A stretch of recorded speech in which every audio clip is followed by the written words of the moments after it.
think the biggest issue about historical memory in Japan is that it's the end of the war domestically in Japan.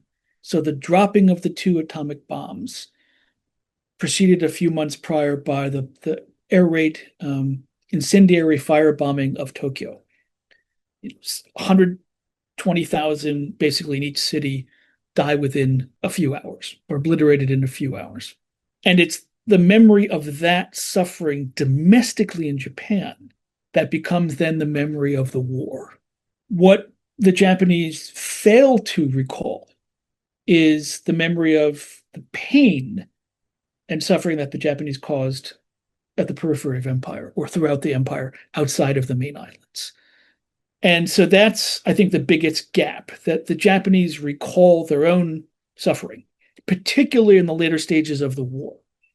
And the rest of what happened outside it is mainly forgotten. Now, let's remember also, things are so bad domestically in Japan at the end of the war that the Japanese government actually has an initial policy to tell Japanese to stay where they are. Do not come home. Do not repatriate. Repatriation and the military demobilization are initially not Japanese plans.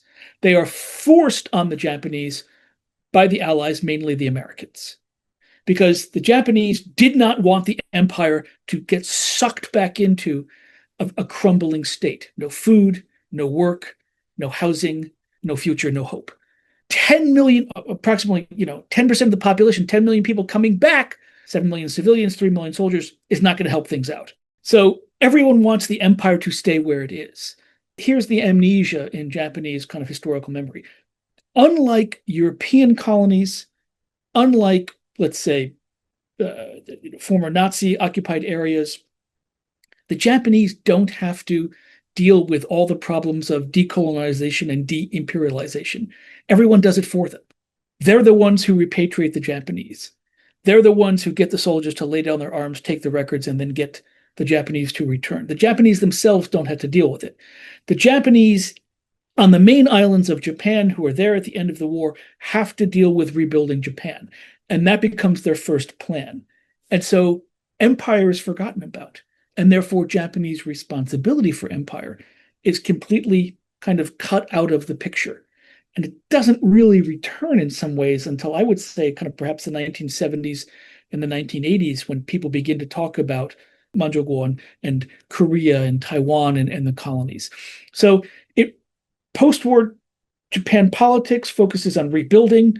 Post-war Japan memory focuses on the suffering. And it doesn't really think about what happened prior to 1945 until much more recently. Contrast that with everyone else around the empire who deeply remembers the suffering under the Japanese imperial reign and remembers the struggles afterwards, right? Most of the countries that Japan had occupied, China, Korea, but also Philippines, etc., Vietnam, they have civil wars. So they all continue to struggle.